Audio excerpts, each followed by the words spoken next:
नमस्कार दर्शक बंधु जय श्री राधे। पवित्र राखी पूर्णिमा बा गमा पूर्णिमार हार्दिक अभिनंदन एवं शुभेच्छा जणाई आजिर कार्यक्रमटी को आरंभ करिबा। आपणकर जदि कन्या राशि होइथाए तेबे एही भिडियोटी आपणक पई बहुत अधिक गुरुत्वपूर्ण रहिछि। सेथिपई निजर व्यस्त बहुल समय मध्यरु मात्र 10 मिनिट समय आपण निज पई दियंतु, काहींकिना आजिर एही कार्यक्रमटी समस्त कन्या राशिर व्यक्ति विशेषंक पई बहुत अधिक गुरुत्वपूर्ण रहिछि। कारण आपणक जीवन रे एही राखी पूर्णिमा दिन निश्चित भावरे घटिबा पई जाउछि बड़ घटनाटिए।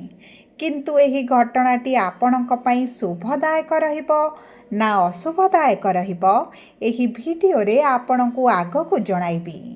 देखंतु दर्शक बंधु, ओडिया पांजी अनुसार अगस्ट मास 28 तारिख दिन बा राखी पूर्णिमा बा गम्हा पूर्णिमा दिन देवगुरु बृहस्पति समेत 4टी शुभ ग्रह करुछंती राशि परिवर्तन। किंतु आपणक कन्या राशिर द्वादश भाव को सूर्यंकर गोचर हेबा, राहुंकर षष्ठ भाव रे विराजमान हेबाटी एवं कुंडलीर जेहेतु द्वादश षष्ठ भाव को शुभ बोली मना जाएनी एवं एही भाव रे सूर्य जी नवग्रहंकर स्वामी नवग्रहर परिचालक अटंती विराजमान करिबाटी आपणक जीवन रे किछि क्षेत्र रे अशुभ फल प्रदान करिपारे। तेबे विलंब न करी आसंतु जानिबा देवगुरु बृहस्पति एकादश भाव रे अस्त हेबाटी एवं शनिकर सप्तम भाव रे वक्री हेबाटी आपणक जीवन रे कि प्रकार प्रभाव पकाइबा पई जाउछि। किंतु भिडियोटी आरंभ करिबा पूर्वरु जदि आपणकर भी कन्या राशि होइथाए एवं आपण भी ईश्वरन को आंतरिक भक्ति एवं विश्वास करंती तेबे भिडियोटी को लाइक करंतु। कमेंट बॉक्स रे जय जगन्नाथ जय मां लक्ष्मी अवश्य लिखि दियंतु। ता सहित आम सह जोगाजोग करिबा पई वीडियोर मध्य भाग रे एक व्हाट्सएप नंबर टीए दिया जाइछि। जो नंबर साहाय्य आपण आम सह जोगाजोग करी निजर नूतन कुंडली प्रस्तुत करि परिबे, कुंडली विश्लेषण कराई परिबे किंबा आपणकर चाकरी, विवाह, व्यवसाय, प्रेम संपर्क, शिक्षा, स्वास्थ्य, संतान को नहीं किछि समस्या रहिछि ताहार सहजरे एवं स्वल्प मूल्य रे समाधान करि परिबे। सेतिपई आपण आम सह वीडियोर शेष पर्यंत जोड़ी होई रुहंतु एवं व्हाट्सएप नंबर माध्यम रे आम सह जोगाजोग करी खूब कम मूल्य रे आपणक समस्यार समाधान करंतु।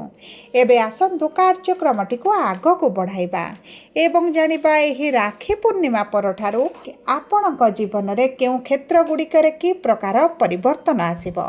देखंतु सूर्य आपणक द्वादश भाव रे खर्चर भाव रे विराजमान होई एवं देवगुरु बृहस्पति आपणक मनस्कामना आपणक प्रॉफिटर भाव रे अस्त होई जिबाटी एवं शनि आपणक केंद्र रे सप्तम भाव रे बक्री हेबाटी आपणक जीवन रे स्वास्थ्यगत समस्या सहित मेडिकल रे अर्थ खर्च सहित आपणकर आर्थिक स्थिति को मध्य दुर्बल कराउथला। आपण ऋण आनिचंती किंतु लोन करिसंती सुझिबा पई सक्षम होई पारुनाहांती।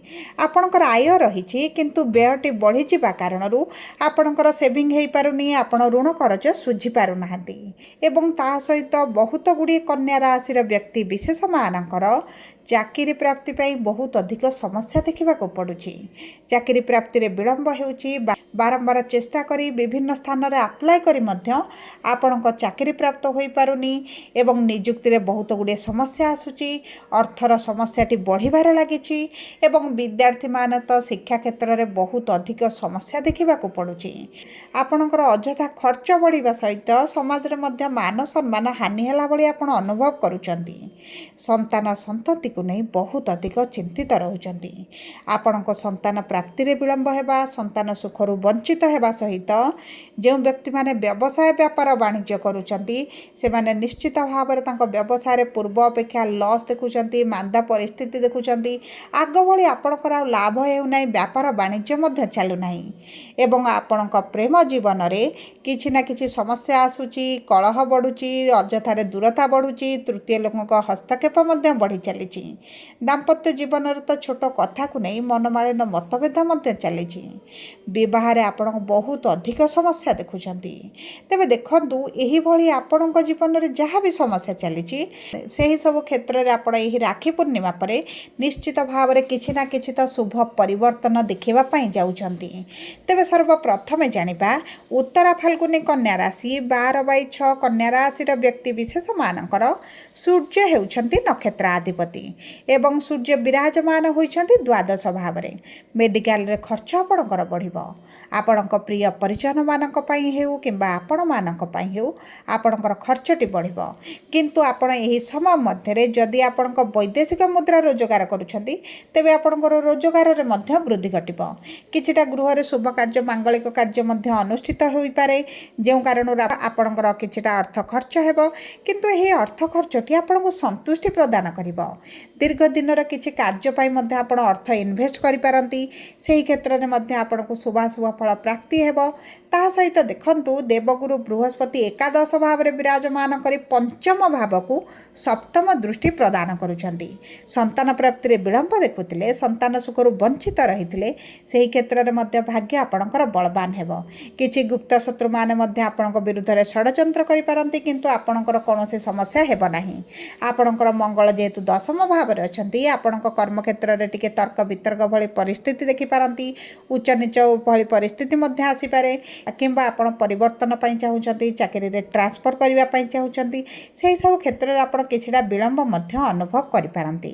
ଏହି ସମୟ ମଧ୍ୟରେ ଆପଣଙ୍କ ବାଣୀରେ ମଧୁରତା ଆଣିବେ, ଆପଣ ବହୁତ ଗୁଡ଼ିଏ କାର୍ଯ୍ୟଗୁଡ଼ିକ ମଧ୍ୟ ସମ୍ପୂର୍ଣ୍ଣ କରିଦେବେ। ଏବେ ଆସନ୍ତୁ ଜାଣିବା ହସ୍ତା କନ୍ୟା ରାଶି 13/6 କନ୍ୟା ରାଶିର ବ୍ୟକ୍ତି ବିଶେଷମାନଙ୍କର ଚନ୍ଦ୍ର ହେଉଛନ୍ତି ନକ୍ଷତ୍ରାଧିପତି ଏବଂ ଚନ୍ଦ୍ର ହେଉଛନ୍ତି ଆପଣଙ୍କ ରାଶିର ଏକାଦଶ ଭାବର ଅଧିପତି। ଦେଖନ୍ତୁ, ଚନ୍ଦ୍ରଙ୍କ ଭାବରେ ଦେବଗୁରୁ ବୃହସ୍ପତିଙ୍କର ବିରାଜମାନ ହେବା ଏବଂ ସପ୍ତମ ଦୃଷ୍ଟି ବିବାହର ଭାବକୁ ପ୍ରଦାନ କରିବା କାରଣରୁ ଆପଣଙ୍କର ଯଦି ବିବାହ ପ୍ରସ୍ତାବ ଆସୁନଥିଲା, ଶତ୍ରୁମାନଙ୍କ ପାଇଁ ହେଉ କିମ୍ବା ଅନ୍ୟ କୌଣସି କାରଣବଶତଃ ବିବାହରେ ବିଳମ୍ବ ଦେଖୁଥିଲେ, ତେବେ ଆପଣଙ୍କର ଚିନ୍ତାର କୌଣସି ଆବଶ୍ୟକତା ନାହିଁ। ଆପଣଙ୍କ ବିବାହ ପାଇଁ ଅତି ପ୍ରବଳ ଯୋଗ ବନିବା ସହିତ ଆପଣଙ୍କ ବିବାହ ଠିକ୍ ହୋଇପାରେ, ମନପସନ୍ଦର ପ୍ରସ୍ତାବ ଆସିବ ଏବଂ ଯଦି ଆପଣଙ୍କର ପୂର୍ବରୁ ବୈବାହିକ ସମ୍ପର୍କରେ ସମସ୍ୟା ଚାଲିଛି ତେବେ ମଧ୍ୟ ଆପଣଙ୍କ ସମ୍ପର୍କରେ ଧୀରେ ଧୀରେ ସୁଧାର ଆସିବ। ଯଦି ଆପଣ ପାର୍ଟନରସିପ୍ରେ କିଛି କାର୍ଯ୍ୟ କରୁଛନ୍ତି, ସେହି ସବୁ କ୍ଷେତ୍ରରେ ଶୁଭାଶୁଭ ଫଳ ପ୍ରାପ୍ତି କରିବେ ଏବଂ ତା ସହିତ ଆପଣଙ୍କ ଦୈନନ୍ଦିନ ରୋଜଗାରରେ ମଧ୍ୟ ବଢ଼ତି ଆସିବ। ଯଦି ଆପଣଙ୍କର ରୋଜଗାରରେ ପୂର୍ବ ଅପେକ୍ଷା ଟିକେ ମାନ୍ଦା ପରିସ୍ଥିତି ଚାଲିଛି, ତେବେ ମଧ୍ୟ ଆପଣଙ୍କର ବିଚଳିତ ହେବାର ଆବଶ୍ୟକତା ନାହିଁ। ଗୁରୁଙ୍କର ନବମ ଦୃଷ୍ଟି ଉଚ୍ଚ ଦୃଷ୍ଟି ଆପଣଙ୍କର ଭାଗ୍ୟର ଭାବରେ ଥିବାରୁ ଭାଗ୍ୟ ଆପଣଙ୍କର ବଳବାନ ରହିବ। ଭାଗ୍ୟ ଭରସାରେ ଆପଣ ଯେକୌଣସି କାର୍ଯ୍ୟ କରିବେ, ସେହି ସବୁ କ୍ଷେତ୍ରରେ ଶୁଭାଶୁଭ ଫଳ ପ୍ରାପ୍ତି କରିବେ। ଆପଣଙ୍କର ରସ୍ୟାଧିପତି ବୁଧ ଯେହେତୁ ଦେବଗୁରୁ ବୃହସ୍ପତିଙ୍କ ସହିତ ଏକାଦଶ ଭାବରେ ଅଛନ୍ତି, ଆପଣଙ୍କର ଏହି ସମୟ ମଧ୍ୟରେ ଦୀର୍ଘ ଦିନର ଇଚ୍ଛାଭିଳାଷ ପୂରଣ ହେବା ସହିତ ଜମି ଭୂମି ଯାନବାହନ ଯଦି କ୍ରୟ କରିବା ପାଇଁ ଚାହୁଁଥିଲେ, ସେହି ସବୁ କ୍ଷେତ୍ର ଗୁଡ଼ିକରେ ଆପଣଙ୍କ ପାଇଁ ଅତ୍ୟନ୍ତ ଶୁଭଦାୟକ ସମୟ ରହିବ। ଏବେ ଆସନ୍ତୁ ଜାଣିବା ଚିତ୍ରା କନ୍ୟା ରାଶି 14/6 କନ୍ୟା ରାଶିର ବ୍ୟକ୍ତି ବିଶେଷମାନଙ୍କର ମଙ୍ଗଳ ହେଉଛନ୍ତି ନକ୍ଷତ୍ରାଧିପତି। ଏହି ସମୟ ମଧ୍ୟରେ କର୍ମ ନିଯୁକ୍ତି ପାଇଁ ଅତି ପ୍ରବଳ ଯୋଗ ବନିବ। ଯଦି ଆପଣ ଚାକିରି ପ୍ରାପ୍ତି ପାଇଁ ଚେଷ୍ଟା କରୁଛନ୍ତି କିନ୍ତୁ ଆପଣଙ୍କର ଚାକିରି ପ୍ରାପ୍ତିରେ ବାଧାବିଘ୍ନ ଦେଖୁଥିଲେ, ତେବେ ଆପଣଙ୍କର ସେହି ସମସ୍ୟା ଗୁଡ଼ିକ ଦୂର ହୋଇଯିବ। ଯଦି କୌଣସି ପ୍ରତିଯୋଗିତାରେ ଭାଗ ନେଉଛନ୍ତି, ଆପଣଙ୍କୁ ସେହି କ୍ଷେତ୍ରରେ ଶୁଭ ଫଳ ମିଳିବ। ଆପଣଙ୍କୁ କିଛିଟା ଅଚାନକ ଧନ ଲାଭ ହୋଇପାରେ। ଆପଣଙ୍କୁ ସରକାରୀ ସହାୟତା ରାଶି ମଧ୍ୟ ପ୍ରାପ୍ତି ହୋଇପାରେ କିମ୍ବା କିଛିଟା ଲଟେରୀ କିମ୍ବା ଗୁପ୍ତ ଧନ ଆପଣଙ୍କର ମଧ୍ୟ ମିଳିବାର ବହୁତ ଅଧିକ ସମ୍ଭାବନା ଅଛି। ଯଦି ଆପଣଙ୍କର ପୈତୃକ ସମ୍ପତ୍ତିକୁ ନେଇ କିଛି ନା କିଛି ସମସ୍ୟା ଚାଲିଥିଲା, ଆପଣଙ୍କ ପ୍ରାପ୍ୟ ମିଳିପାରୁନଥିଲା, ସେହି ଦିଗରେ ମଧ୍ୟ ଭାଗ୍ୟ ଆପଣଙ୍କର ସାଥ ଦେଉଛି। ମଙ୍ଗଳ ଯେହେତୁ ଆପଣଙ୍କ ତୃତୀୟ ଭାବର ଅଧିପତି ଅଟନ୍ତି, ଆପଣଙ୍କର ଯଦି ଟ୍ରାନ୍ସପୋର୍ଟ ରିଲେଟେଡ଼ କିଛି କାର୍ଯ୍ୟ କରୁଛନ୍ତି, IT ଫିଲ୍ଡ AI ଫିଲ୍ଡରେ ଅଛନ୍ତି କିମ୍ବା ସଫ୍ଟୱେର ରିଲେଟେଡ଼ ଅନଲାଇନ୍ ରିଲେଟେଡ଼ କିଛିଟା କାର୍ଯ୍ୟ ଅଛି, ତେବେ ସେହି ସବୁ କ୍ଷେତ୍ରରେ ଆପଣଙ୍କୁ ଶୁଭାଶୁଭ ଫଳ ପ୍ରାପ୍ତି ହେବ। ଆପଣଙ୍କର ମାନ ସମ୍ମାନ ବୃଦ୍ଧି ହେବା ସହିତ ଉଚ୍ଚସ୍ତରୀୟ ଲୋକଙ୍କ ସହିତ ଯୋଗାଯୋଗ ଆପଣଙ୍କର ବଢ଼ିବ। ଏହି ସମୟ ମଧ୍ୟରେ ଆପଣ ଦୂରଯାତ୍ରା ତୀର୍ଥଯାତ୍ରା ମଧ୍ୟ କରିପାରନ୍ତି। ବିଦେଶ ଯିବାରେ ଯଦି ଆପଣଙ୍କର ପୂର୍ବରୁ କିଛି ସମସ୍ୟା ଆସୁଥିଲା, ସେହି ସମସ୍ୟା ଗୁଡ଼ିକ ମଧ୍ୟ ଦୂର ହୋଇଯିବ। ଆପଣଙ୍କର ଆର୍ଥିକ ସ୍ଥିତି ଏକ ପ୍ରକାର ମଜବୁତି ଆଡ଼କୁ ଗତି କରିବ। ଆପଣଙ୍କର ବର୍ତ୍ତମାନ ଯେଉଁ ଅର୍ଥ ସମସ୍ୟା ଚାଲିଛି, ଆପଣଙ୍କର ଖର୍ଚ୍ଚଟି ବଢ଼ିବା କାରଣରୁ ଆପଣଙ୍କର ଯେଉଁ ବହୁତ ଗୁଡ଼ିଏ କାର୍ଯ୍ୟ ପେଣ୍ଡିଂ ରହିଯାଇଛି, କିଛିଟା କାର୍ଯ୍ୟ କରିବା ପାଇଁ ଚାହୁଁଛନ୍ତି କରିପାରୁନାହାନ୍ତି, ସେହି ସବୁ ବିପରୀତ ପରିସ୍ଥିତିରୁ ଆପଣ ବାହାରକୁ ଆସିବେ। ଏବଂ ତା ସହିତ ମନେ ରଖନ୍ତୁ, ଏହି ସମୟ ମଧ୍ୟରେ ଆପଣ ଯଦି ପ୍ରେମ ସମ୍ପର୍କରେ ଅଛନ୍ତି, ତେବେ ପ୍ରେମ ବିବାହ କରିପାରନ୍ତି କିମ୍ବା ଆପଣଙ୍କର ଯଦି ନୂତନ ସମ୍ପର୍କ ମଧ୍ୟ ଗଢ଼ି ଉଠିପାରେ। ସବୁ ପରେ ଅଶୁଭତ୍ୱକୁ ଦୂର କରି ଶୁଭାଶୁଭ ଫଳକୁ ବୃଦ୍ଧି କରିବା ପାଇଁ ଆପଣ ପ୍ରତ୍ୟେକ ଦିନ ସୂର୍ଯ୍ୟଙ୍କୁ ପ୍ରାତଃ ସମୟରେ ଜଳ ଅର୍ପଣ କରନ୍ତୁ, ମହାଦେବଙ୍କର ଉପାସନା କରନ୍ତୁ। ପ୍ରତ୍ୟେକ ସୋମବାର ଦିନ କଞ୍ଚା କ୍ଷୀର 3ଟି ବେଲପତ୍ର ନେଇ ମହାଦେବଙ୍କ ମନ୍ଦିରରେ ଅର୍ପଣ କରନ୍ତୁ। ହନୁମାନ ଚାଳିଶା ପାଠ କରିବା ସହିତ ବୁଧଙ୍କ ବୀଜ ମନ୍ତ୍ର ଜପ କରନ୍ତୁ ଏବଂ ଛୋଟ ଚଢ଼େଇମାନଙ୍କୁ କିଛି ନା କିଛି ଖାଦ୍ୟ ଖାଇବା ପାଇଁ ଦିଅନ୍ତୁ। ଆପଣଙ୍କ ପାଇଁ ଅତ୍ୟନ୍ତ ଶୁଭଦାୟକ ରହିବ। ଯଦି ଆପଣଙ୍କର କନ୍ୟା ରାଶି ହୋଇଥାଏ, ଭିଡ଼ିଓଟି କିଭଳି ଲାଗିଲା କମେଣ୍ଟ ବକ୍ସରେ ଲେଖି ଜଣାନ୍ତୁ। ତ ଧନ୍ୟବାଦ।